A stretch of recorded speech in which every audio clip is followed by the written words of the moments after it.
Put your hands together for him. Make some goddamn noise. Make a whole bunch of noise for him. Please give it up for the funny and talented Dave Piccolomini.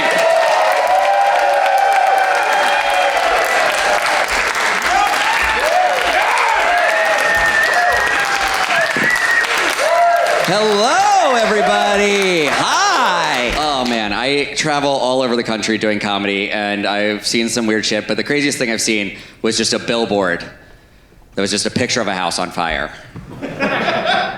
And it said, "Imagine no one showed up. Volunteer for the fire department today." That's a scary billboard, sure. But a scarier billboard would just be a picture of me in an ill-fitting fire suit. Said, "Imagine only he showed up." Like, look at these shoulders. These shoulders can't fight anything. Fires? No way. I went through a breakup last year, so sorry, ladies. I'm back. They say when you go through a breakup, you just think about everything you miss about your ex, which I thought was ridiculous. So I was lying in bed one night and I was like, oh God, I miss her money. So, God, I miss her money. She made 10 times as much as me, which is insane. I had no idea you could make $3,000 a year. I honestly don't know if that's a lot or a little in Wilmington. I gotta be honest. It feels very block to block, honestly. Guys would make fun of me for it. They'd be like, don't you feel like less of a man when she buys you dinner or buys you drinks? I'd be like, honestly, it is the only time that I feel pretty. It's the best. Date rich if you can. Before I met her, I didn't have Netflix, Hulu, or Amazon Prime. Now I still have all three. Yeah, she tried to take them away from me, but then I went down on her 2 more times and she threw in Disney Plus. What I'm saying, guys, if you can't be rich, be talented. Works about the same. We used to play this cute couples game together, which was, how sick would I have to be until I could marry her for health insurance? Stage 2. She wanted stage 3, but I went down on her a couple more times. We got it down to... I LARPed for 10 years, live action role played. Does anybody know what that is? Yeah. My friends came. Perfect. Dave, how'd you recruit your audience? Through battle. For those of you who are confused, LARPing, live action role playing, is a thing I did for 10 years. It's where I would dress up in funny medieval clothing and hit my friends with foam weapons I made myself.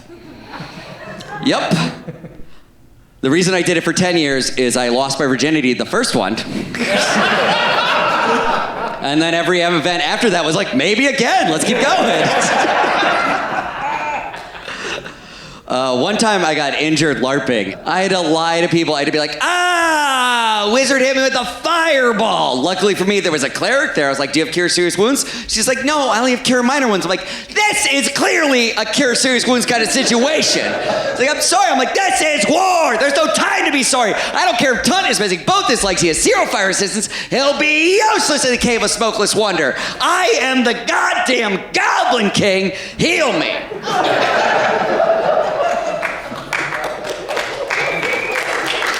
Okay, anyone who's confused right now?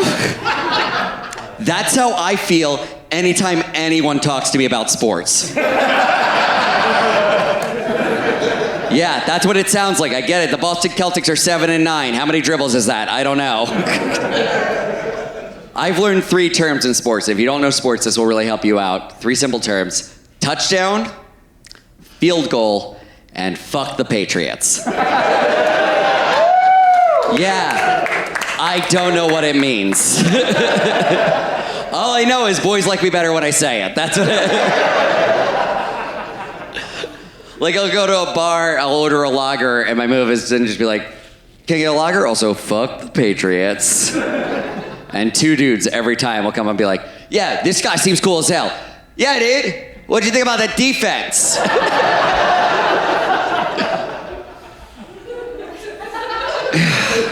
Fuck. Hard to get through? Defensive for sure. That's number one. Sorry. Like a shield? Do you guys want to talk about shields? You don't? I'll leave. That's fine.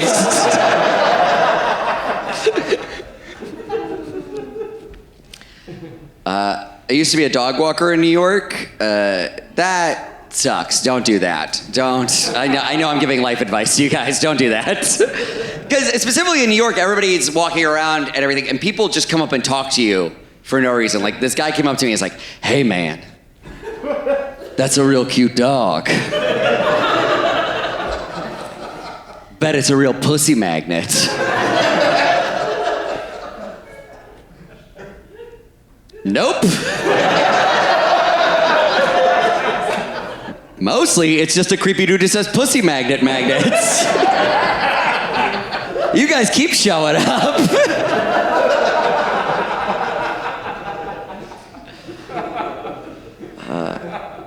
I've done comedy. This is so nice to do comedy on a stage, because I've done it in so many weird places. Like, I did themed comedy in Florida for 2 weeks. And the theme was naked comedians. Who's glad they're at this show? Don't raise your hands, dudes. That's too telling. That really just hurts my feelings. I was telling my friends I was going to do this. They're like, oh my God, Dave, aren't you nervous about that? Aren't you nervous? I was like, no, I'm confident. In fact, I'm very confident that me and my tiny dick are gonna be hilarious. I was looking forward to going on stage and then getting a laugh before I told one joke. So, the real thing I was nervous about, though, is that I can only grow chest hair from here to here. This is it. This is all I get. Like, that's it. It looks like my tits are separated by a comma. It's not great.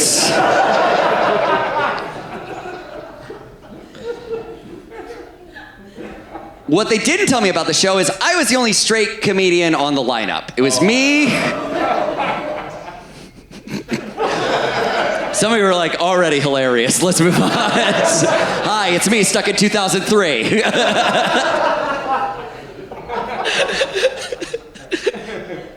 Yeah, no, I was the only straight comedian on the lineup. It was me and 3 gay comedians performing for an audience of 40 to 60 gay men in their 40s to 60s.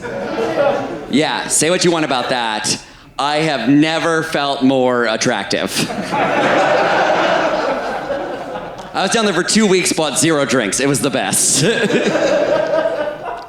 But guys kept coming up to me after the shows, and they'd be like, oh my God, you were so funny. You were so funny. I just love that straight character you were playing.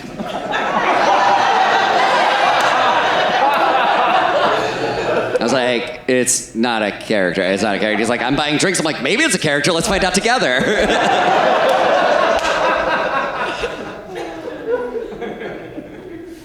The worst part was, it did hurt my ability to hit on women while I was down there, because I was just hanging out with nothing but gay men for 2 weeks. And then, like, I was at a bar. So this woman was like, hey, so tell me about yourself. I was like, well, I'm a real rowdy bitch.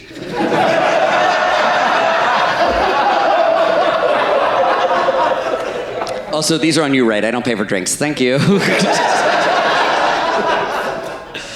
was known as the Tampa Bay Tease. It was great. It's really cool. This is actually like the first stage I ever stepped on like as a 13-year-old. Someone say awful? Oh my God, are we about to get sentimental? Fuck this. Don't worry, there was a joke attached to it. Or did no one say awful? That's just the voices in my head. Which we're gonna learn a lot about schizophrenia tonight, all of us. This is the very first stage I ever stepped on when I was like 13, 14 years old. And it was very helpful to me and influential doing children's theater. But it did also teach me as I got older that children are the most beautiful, innocent monsters. Thank you. Like, yeah, I'm just definitely not having kids. That's what they are. Like, okay, I'll give you an example. One time I was doing a children's theater show, and I was talking with an 8-year-old coworker, and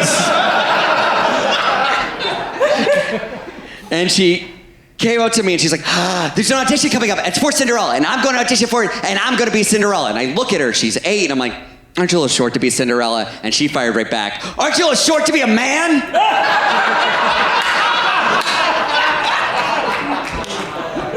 I was like, you don't know this, but you're the reason I'm getting snipped. What's that? No more questions. I'm going to leave. I'm 32 years old, and ever since I entered my 30s, people have been telling me what ages I can and can't date, which is overall good, but they gave me this formula that I don't like because it's too much math. I think there's a much easier formula that works the same, which is the speed limit system, which is however old you are, that's the speed that you're going, and however old they are, that's the speed limit, and if you feel comfortable driving through it, you can date. Don't worry, ma'am, I have some examples. Like 32 and a 25? Fine. Who's gonna care? The cops? Probably not. 95 and a 75? No one can tell the difference. 55 and an 18? What a psychopath. But you know he has a lot of money driving like that in a school zone.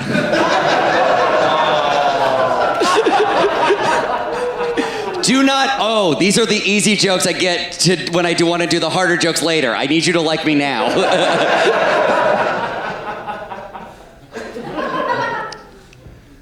I live in New York, so I have friends who are sex workers. That's part of the perks. My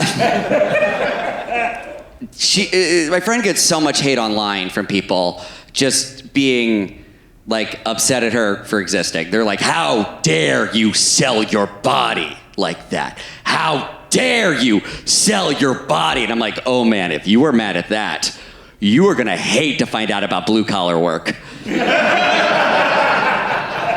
That's also selling your body. Coal miners are selling their bodies for money. Show me a coal worker with a good back. Tell me. Listen, sex work and coal mining are basically the same job when you break it down. It's you get in early, you make a shit ton of money, and it's very difficult after 50. And either way, your knees don't work. I talk a lot about time travel with my friends because I'm a huge dork. And I always like to ask people what they would do if they got a time machine. Does anybody know what they would do if they you know? Yeah. Okay, you're very confident about this. I love that energy.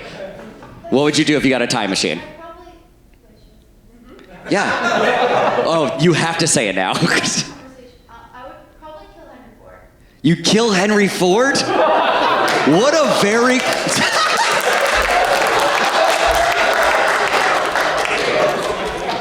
Hey, Dave, how do you know you have a socialist audience?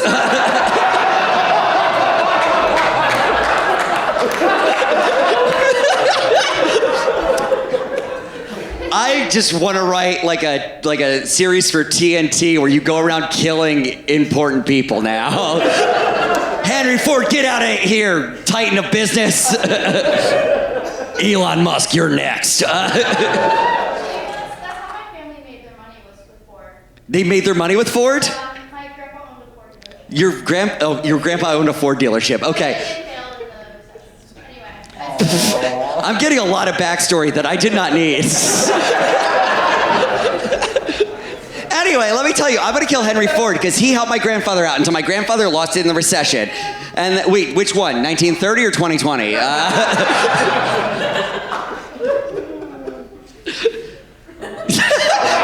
She's learned her lesson. No more talking. Fair enough. I kill Henry Ford. Fuck you, assembly line. To be fair, workers pressured him into that 40-hour work week he takes credit for, but that's a whole other story. We don't need to get that. This could slowly become a podcast without me even knowing it. But yeah, I asked my friend that, and he said he would go back in time and he would shoot Hitler. Classic. Yeah. I mean, he's no Henry Ford, obviously, but...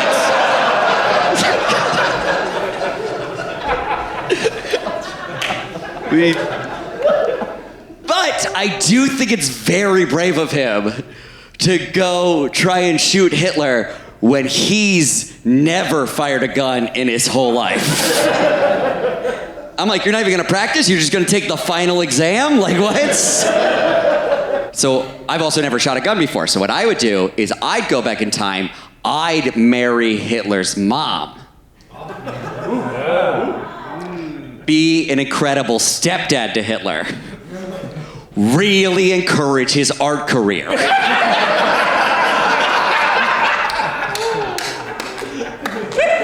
And then, when he's an artist, he'll be way easier to shoot.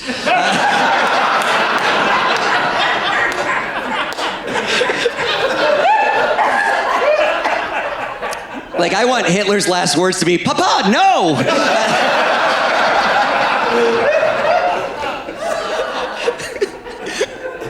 This is going to surprise some of you, but I'm actually pretty disappointed with how the presidential election went. And I know that's sacrilege to say in Delaware, and I feel that tension that you're putting out at me. Don't worry.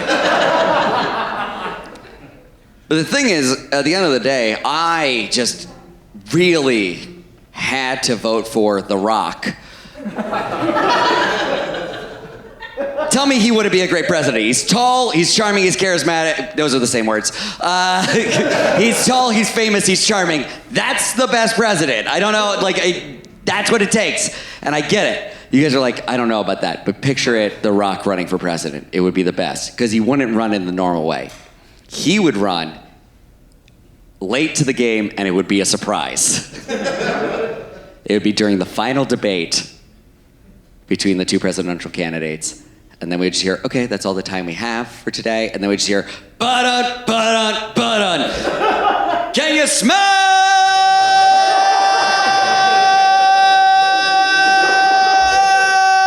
what The Rock is cooking?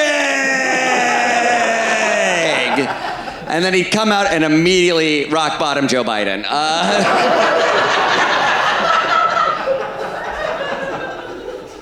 I would say he would rock bottom Trump, but I don't want to get shot in 50% of this country, so.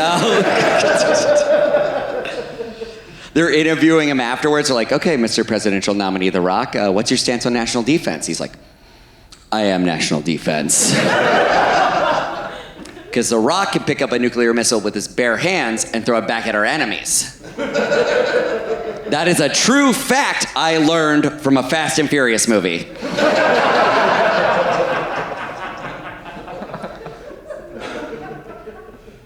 I want his running mate to be Samuel L. Jackson, just so I can see a debate between Mike Pence and Samuel L. Jackson. Just the whitest white guy versus the blackest black guy. It's the best. Like, if you're not laughing, you're not picturing it, frankly. It's the guy who refers to his wife as mother and the guy who can't stop saying motherfucker. It's perfect. I would do an impression of it, but I want to be on TV one day, and that is for sure how you get canceled.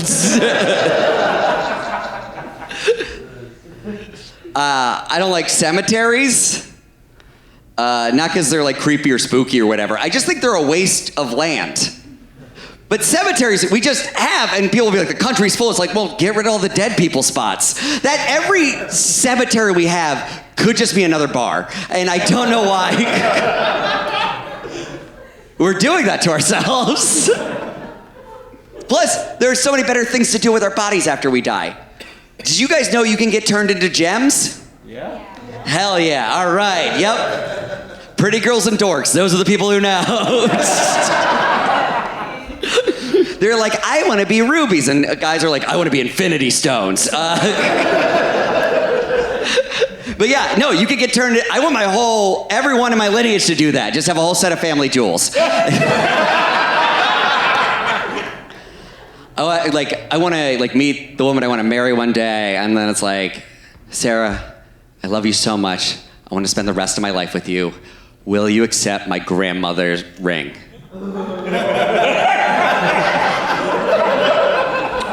Don't you mean grandmother's ring? I said what I said. Now hurry up, get Susan on your finger, come on.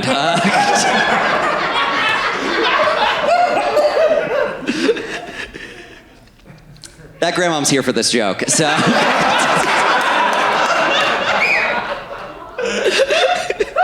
And she liked it. There. So many better things to do with your body after you die. For instance, you get taxidermied. Hang around the house for a while. Come on. Oh my God, that table's beautiful. What is it? Dad. I think the real thing I'm gonna do is I'm gonna get cremated, and then I'm gonna get put into an urn that doubles as a Russian nesting doll. And then, as the rest of my family dies, we just get larger and larger Russian nesting dolls.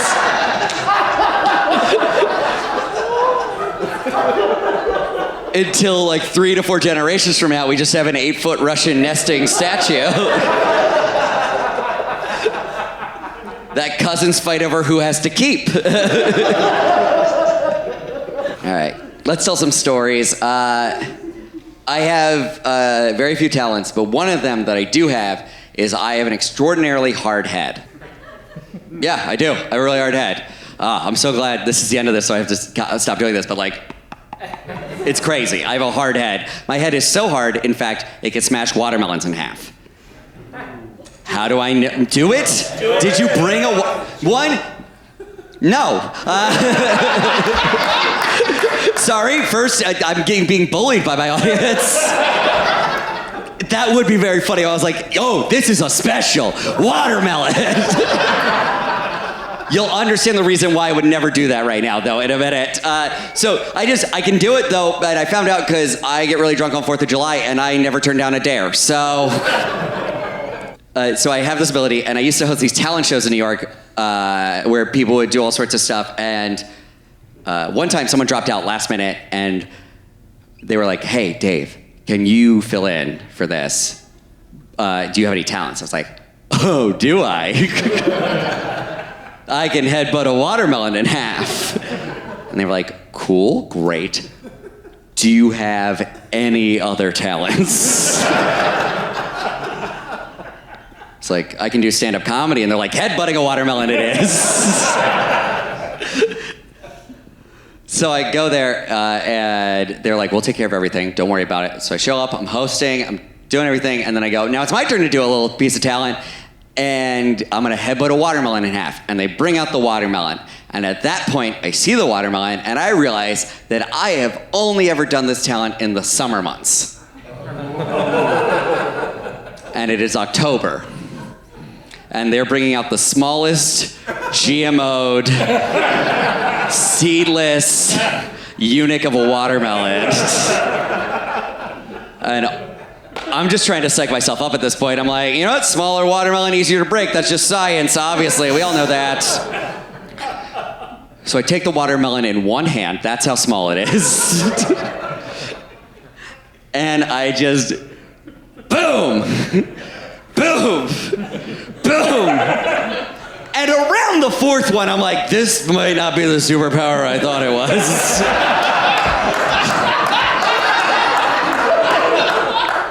My vision's blurring. I'm starting to get bruising on my head, I can feel. And then I have to do a very embarrassing thing and tell an audience, sorry, I lied, I can't do it.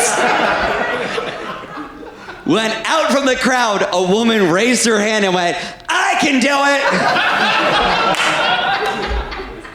I headbutt watermelons all the time. And there's one thing I've learned in my life is you don't argue with that person. That never ends well for you. That's, I'm missing an ear. So I give her the watermelon, and she gets down on her knees. And she places the watermelon down, and she's holding it, and she's lining up the shot. She's lining up the shot with such intense focus. I was like, oh fuck, she's about to do this. she's lining up the shot, and she's lining up the shot, and then she goes for it, and she flies back, arms back, and the watermelon rolls away. Boom! Right on the stage.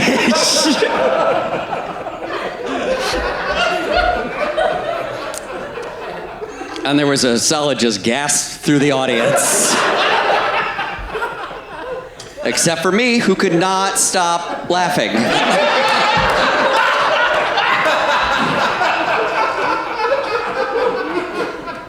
It was the best. I just watched a bachelorette party of a person just hit her head right on the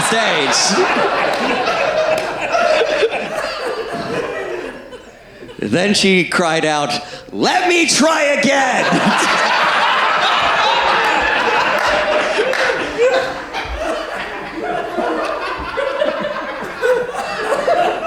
And you definitely don't argue with that person. Jesus Christ.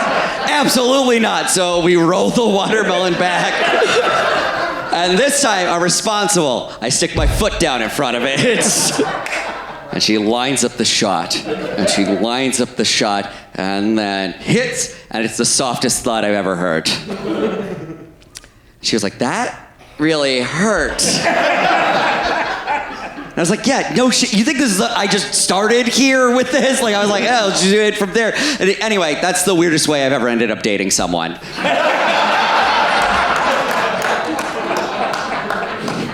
It didn't work out. We only had one thing in common, so.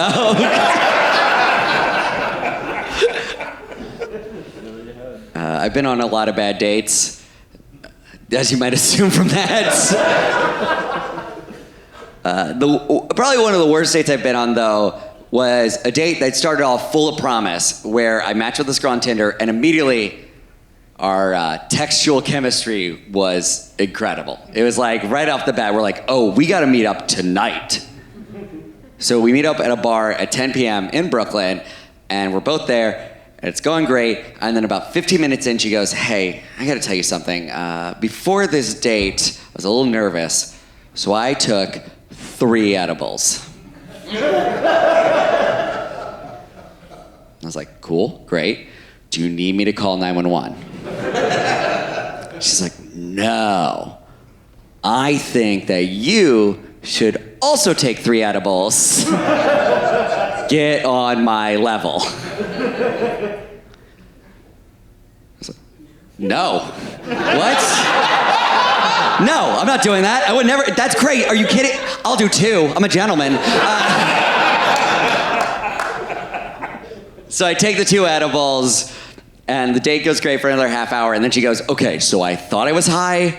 I'm now actually very high, and I need to get out of here." And I looked at her, I was like, "You can just tell me you're not having a good time. You don't have to make up this elaborate excuse for it." And she's like, "No, I am so high." And she got out of the booth, walked 2 steps, and then immediately fell head first right onto the bar floor. And I just looked at her, and I was like,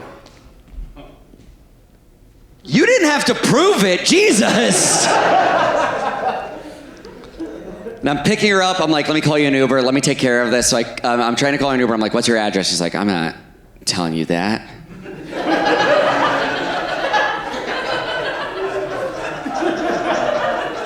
"What happens if you try something?"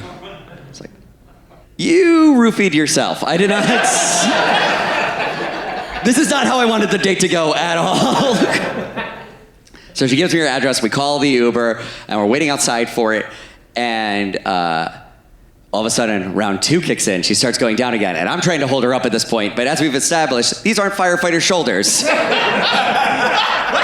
And she is 5'10" and a couple pounds more than me. So I'm like, and the oak is going down. Okay, I'm so sorry. But it turns out if a tree falls in the middle of a Brooklyn bar scene, people take notice, 100%.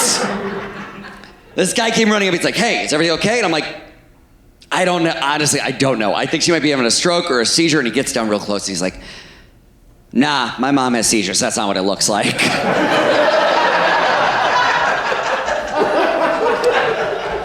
but you should still call 911. I was like, I knew it!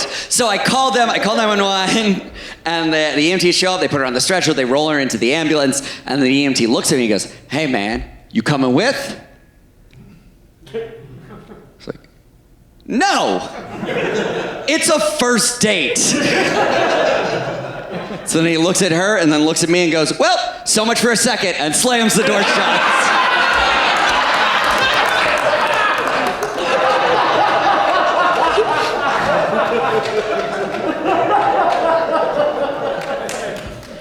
Oh, I was so relieved after that because it was like, she's safe, she's taken care of. And as I walked back into the bar, all of my adrenaline's going down. And at that point, I remembered that I took 2 edibles and they are kicking in.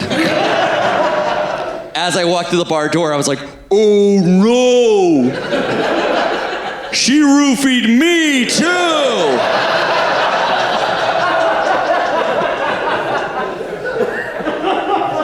And that's when I ran to the bar and was just like, fuck the Patriots!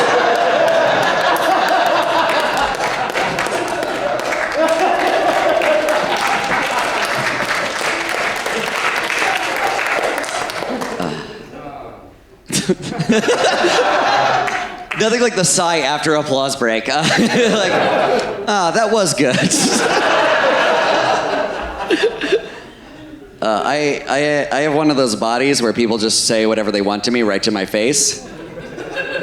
Like, it's a body where there's no fear of reciprocation. Like, what am I gonna do? Like, rate your podcast bad? Like people just say shit to me. Like, one time I was hanging out with this woman, and out of nowhere she went, ugh, you sound like my mom right now. And I responded with the only thing I could at the time, which was, I'm still inside you.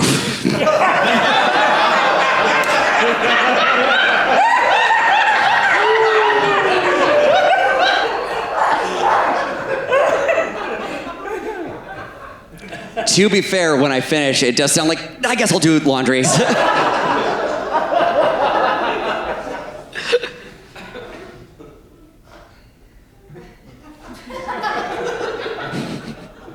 I know, it's gonna get grosser, sorry. I got an IUD. You're right, no, sorry, I'm drunk. That's my bad, I'm drunk. I got a DUI. Thanks for calling the IUD part out. Doubt it. Listen, I know facts at a comedy show. There's no way this is transitioning to a joke, for sure.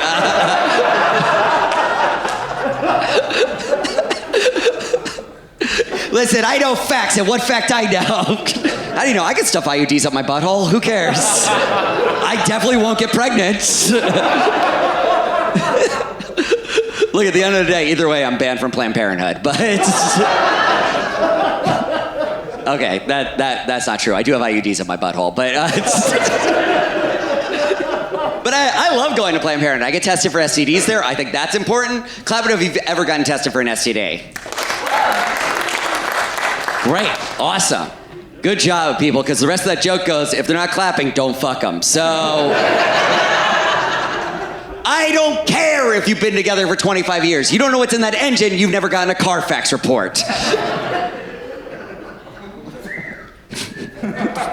Don't hit on me with whistles right now. I'm literally about to go into the STD portion of the show.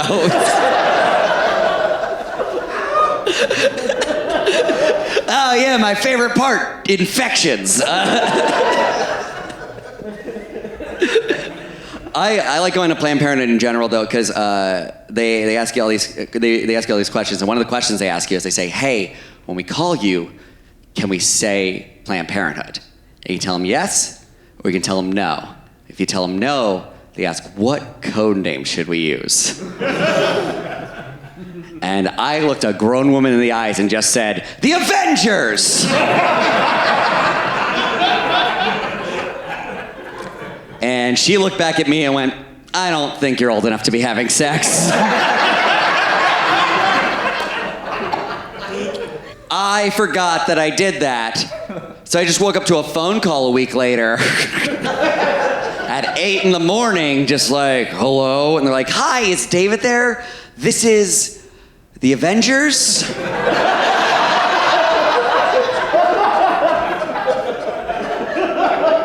I'm ready. What do you guys need? This is about the hard head thing, right?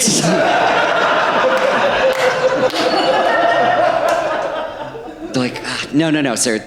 You have HPV. And I was like, yeah, that makes a lot more sense. Thank you for your service, Captain America.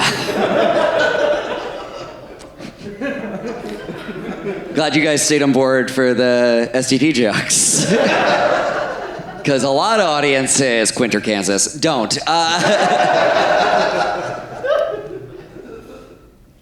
And I think that's ridiculous because I think that the stigma around STDs is way worse than actually getting one. I'll say that again in Wilmington. I think the stigma around STDs is way worse than actually getting one. And I know that because I've had chlamydia twice.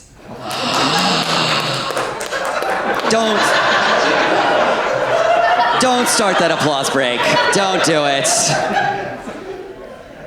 I get it, you're trying to seem cool around your kids. Don't do it. Because if it was really so bad, I would have learned my lesson the first time. Chlamydia is so, it's not a big deal. Like, do you guys know what chlamydia, does anybody know what chlamydia is medically? Bacterial infection. Yes, that is true. But more specifically, chlamydia is curable. Who cares? Look, it's a sex parking ticket. You pay $40, buckle up next time, you're good. Or the new program I'm calling, click it before you dick it. So, and I get it. It's gross, for sure. No one's debating that at all. But do you know what else is gross? Sex. If you're doing it right. Think about it. Think about the best sex you ever had. The best sex. You finish and you're like, well, we can't tell anyone about this. Oh my God, we gotta get this baby turtle out of here. That's a crime, I know that.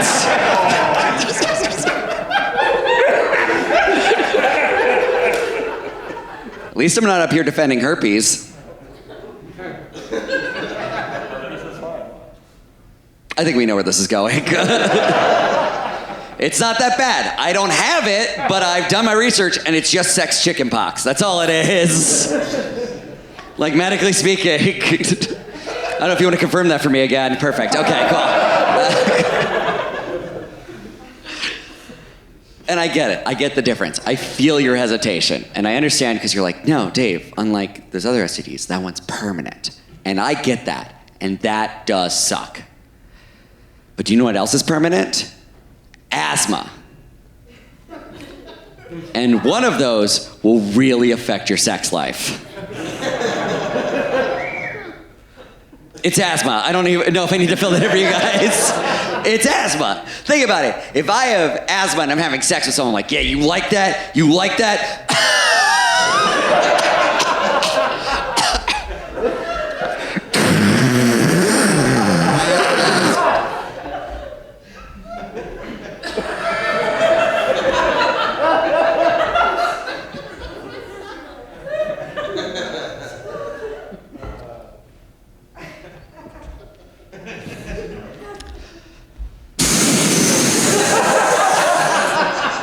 Sorry, babe, gotta do it one more time. Doctor's orders.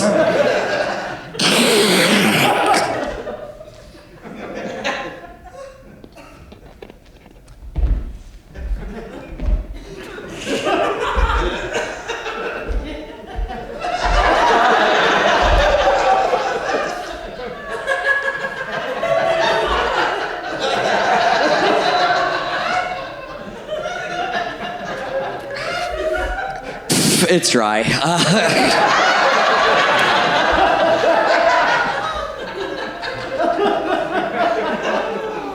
I feel like some of you were laughing because you're like, oh my God, that's the way he actually fingers. Oh no. Just looks like I'm resuscitating a mouse. Just like, pull through, Mr. Whiskers, you got this.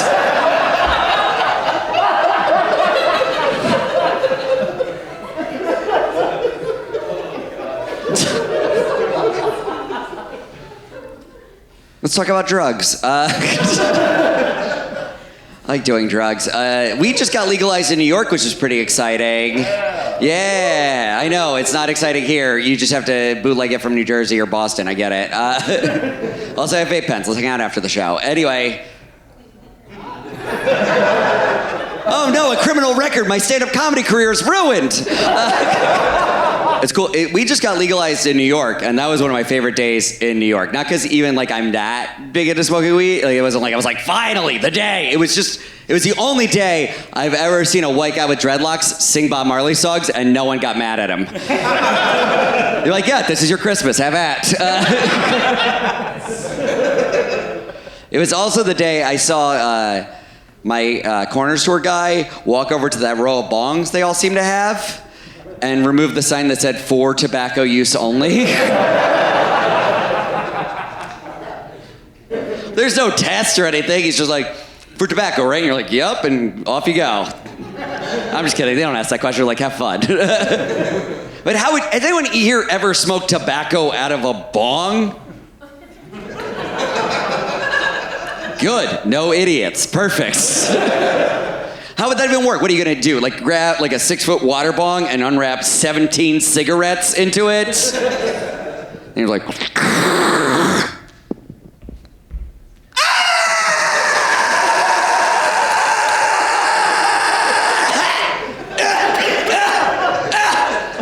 good. I feel very relaxed right now. Know what getting cancer feels like? Because I might know right now. All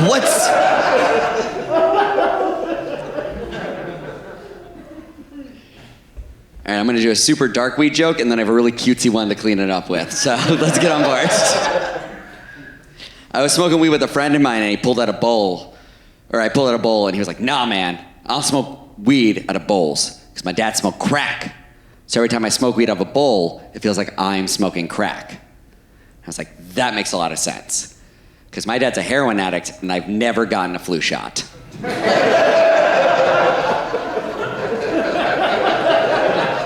Okay, I know this is the wrong time to joke about that. I do get flu shots. Or I don't, whatever side politically you fall on. I don't care.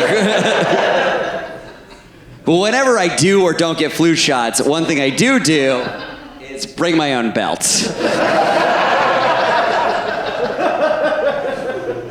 That's true. My dad's a junkie that voted for Trump, and I think that was a very short-sighted move, no matter where you fall politically, because if Trump had fully built a wall around Mexico, where would my dad get his heroin from? I know what you're thinking, dude. Afghanistan. Not my father. He's a patriot. Won't do it.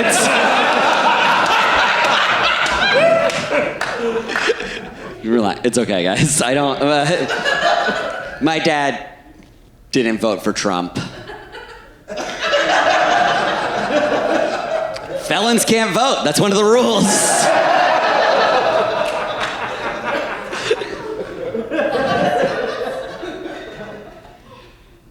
My dad's bipolar, and he won't take any medication for it because he's afraid of the side effects, which he explained to me while on heroin. Yeah, I know if I do 2 heroin jokes in a row, they like lose steam by the second one. It gets sadder. They have diminishing returns. Which is what my dad described the 3rd and 4th time he tried.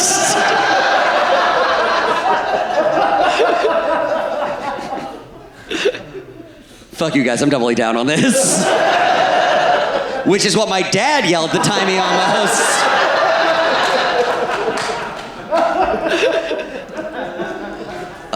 I'd do one more, but then we'd just be beating a dead horse. Which is what we call it when my dad still shoots heroin. I'm so glad you guys like that joke. Do you know who loves that joke, though? Your dad? My stepdad. Tell it every Thanksgiving. It's great. And now the cutesy one. Okay. I did a lot of edibles over the quarantine because I lived in a windowless room and I had to escape.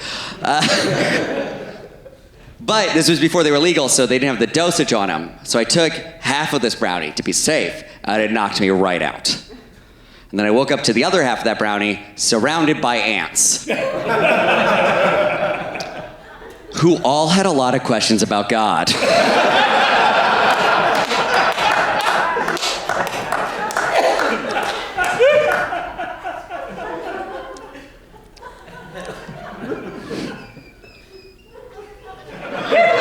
One time I met a woman off of Tinder and we were making out and she pulled back from me and she's like, just so you know, I give the world's greatest hand job.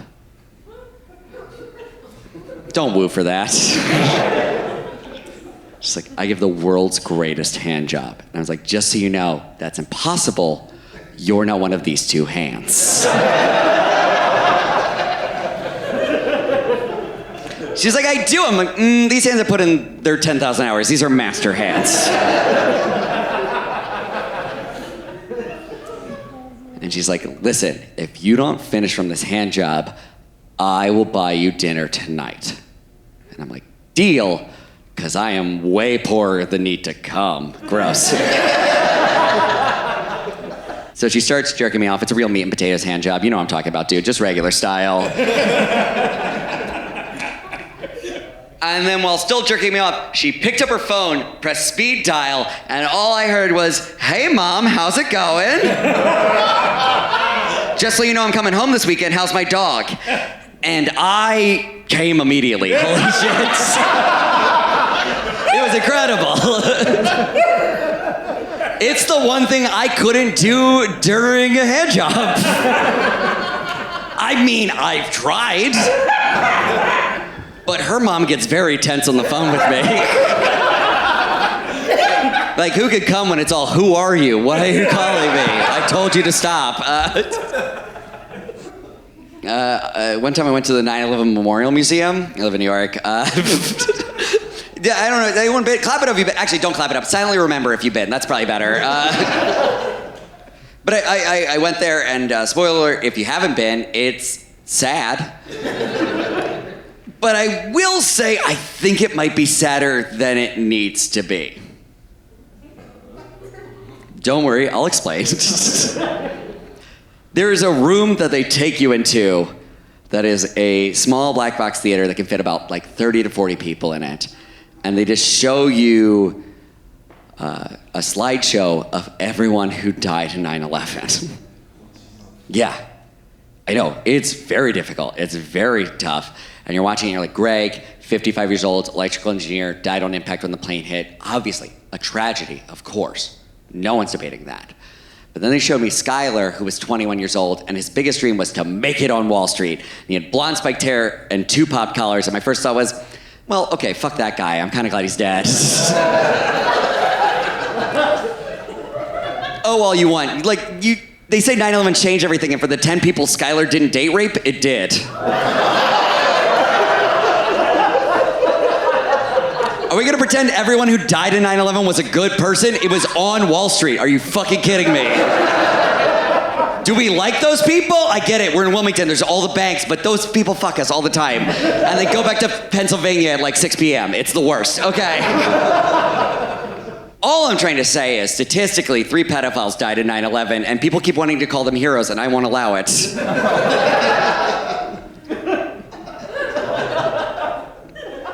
I love feeling this specific tension in the room. Because you could kind of do it with any tragedy. It's 1 in 1,000. How many pedophiles died? Hurricane Katrina, 1.8 pedophiles. Titanic, 3 pedophiles. Probably 12, they were pretty rich.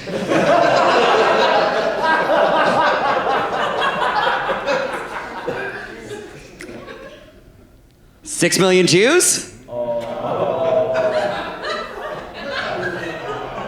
All angels, 0 pedophiles. What part of I Want to Be on TV one day did you guys miss? I don't...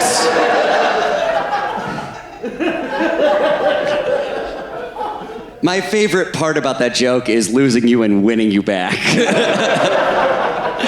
It's the best because they're like, no way, not ever, not once. I know what I'm doing.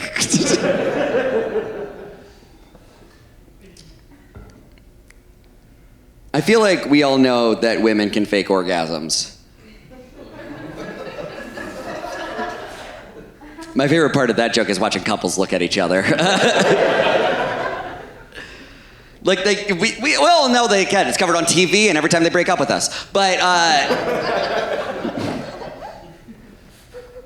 I feel like most women don't know that men can fake orgasms. Yeah.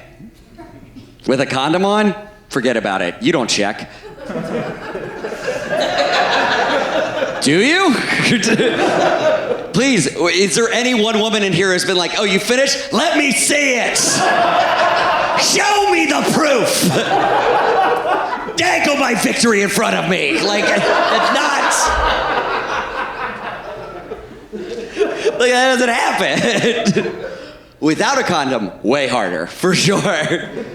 But can work if you get creative. I was having morning sex with someone, but I was very hungover from the night before, which is how I ended up there in the first place. And we were having sex doggy style, and we're going at it. And I realized at a certain point, it wasn't gonna happen. And I looked around and I saw lotion on her bedside table. Squirted a pump into my hand, and then about 2 minutes later, once it warmed up, I was just like, ah! I'm like, wow, what a great job, everybody. She's like, oh, all right, cool, let me go rub this off. And I was like, no, rub it in, it's good for you.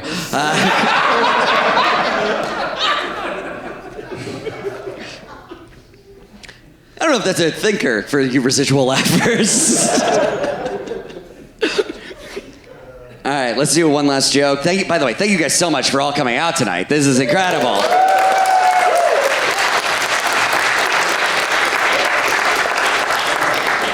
Great, we have that recorded. Now I can tell this fucked up joke. Perfect. This is the story about one time I had sex with a girl with a tracheotomy. Let's talk. Okay. Okay, let me answer a question specifically for you who clapped. Let's dispel some myths right off the bat. First of all, did not try to have sex with the trach hole. That's a very small hole. Give my dick literally any credits.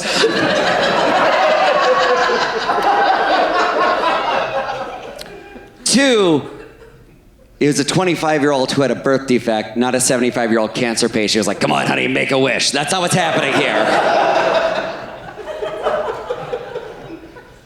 But we did meet off of Tinder. And we were talking, it was going great, and then I went over to her house, and it was dark, and I did not realize she had a trach from her pictures. So we walk in, and as we're walking up the stairs, I just hear,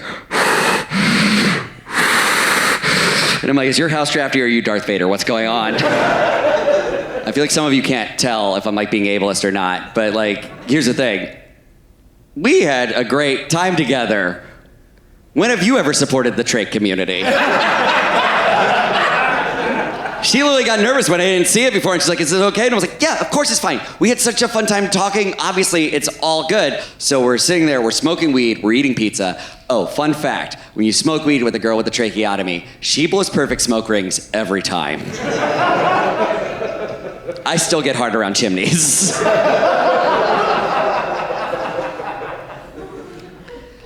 Then she dropped this bomb on me. She's like, oh, by the way, also, I'm on my period. And I'm like, well, you know what's another secret? But the problem is that I was 22 at the time, and I had never really learned about period sex. So I'm just sitting there being like, well, she has a tracheotomy. Can she even give blowjobs? Turns out she can. And they're the best. Fact one, she never came up for air ever.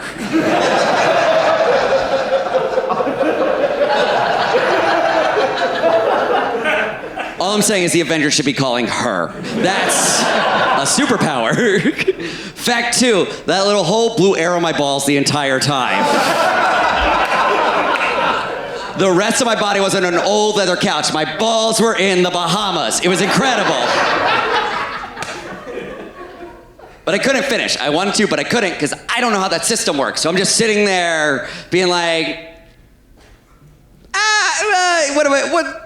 I gonna just shoot and score? That seems bad.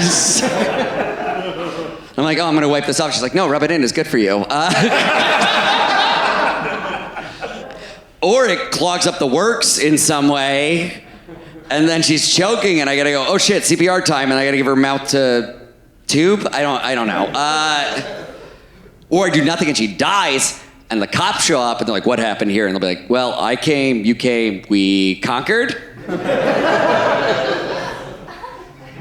Eventually she gets tired, she's like, let's have shower sex. I'm like, you're so smart, 25-year-old, let's go do that. So we're having sex in the shower, we're going at it doggy style, it's going great. And then she just turns, she's like, I want you to get on top of me. She starts to turn around, and I push her right back down because I am not having her waterboarded. I'm the hero of this story. I don't know how to tell you guys that. So eventually, she's like, we're all bets are off at this point. We're like, fuck it, let's just have sex right on the bathroom floor. We're going at it. It's going great. And then she goes, I want you to choke me. And I just go,